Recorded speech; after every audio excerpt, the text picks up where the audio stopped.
Romains 6 est la charte royale de la liberté par la croix de Christ.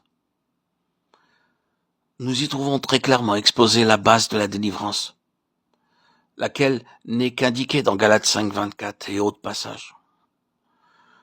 C'est seulement en mourant avec Christ et en crucifiant les œuvres de la chair, Romains 8, 3, Colossiens 3, 15, que le chrétien peut marcher et vivre selon l'esprit et devenir spirituel.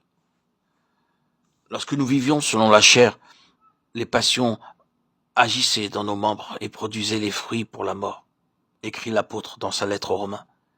Mais maintenant, étant morts à cette loi qui nous retenait captifs, nous en sommes affranchis pour servir Dieu. Romains 7, 5, 6. Dans une chair semblable à notre chair, Romains 8, 3, le Fils de Dieu, bien que parfait et saint, fut pendu au bois, comme offrande pour le péché. Il est mort pour le péché. Et il est mort au péché à notre place. Par là, Dieu condamne de façon absolue, définitive le péché. La vie de péché dans la chair, en tous ceux qui sont unis à son Fils. Il est vrai que le chrétien ici-bas vit en un corps de chair, de Corinthiens 10, 3.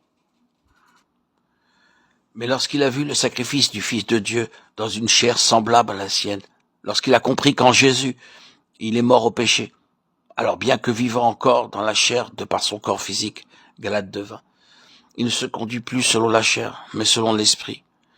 L'esprit régénéré qui est habité par l'Esprit de Dieu, Romains 8, 5, 6. À cause de l'œuvre parfaite du calvaire, où le pécheur s'unit au Fils de Dieu, son substitut, et s'identifie à lui, le racheté est appelé à comprendre, à reconnaître qu'il est mort au péché, puisque le vieil homme a été crucifié en Jésus. Et c'est l'action du Saint-Esprit dans l'esprit de l'homme qui réalisera tout le plan divin, toute la volonté de Dieu, en détruisant le corps du péché. Ce monde de souillure qui est au fond du cœur humain, si toutefois l'âme est honnête et ne caresse pas le péché, si tout le poids de la volonté est bien jeté du côté de Dieu pour que le péché ne règne plus, Romains 6, 6, 11, 13. Dans la mesure que les enfants en Christ ont compris cela, leur croissance spirituelle pourra s'effectuer, parce qu'alors la chair crucifiée ne pourra plus régner. Unis, véritablement, en esprit au Christ ressuscité et glorifié, ils sont devenus vivants pour Dieu. En lisant Romains 6, 6, il est clair que le corps du péché doit cesser d'avoir la puissance d'amener le racheté sous son esclavage. La racine du mot signifie laisser, sans emploi, rendre stérile, vide, inutile. Le corps du péché, lequel recouvre tout ce que nous héritons du premier Adam, ne sera tout à fait aboli que lorsque le corps de notre humiliation ou notre corps misérable sera rendu conforme au corps glorifié du Seigneur qui reviendra du ciel. Philippiens 3, 21.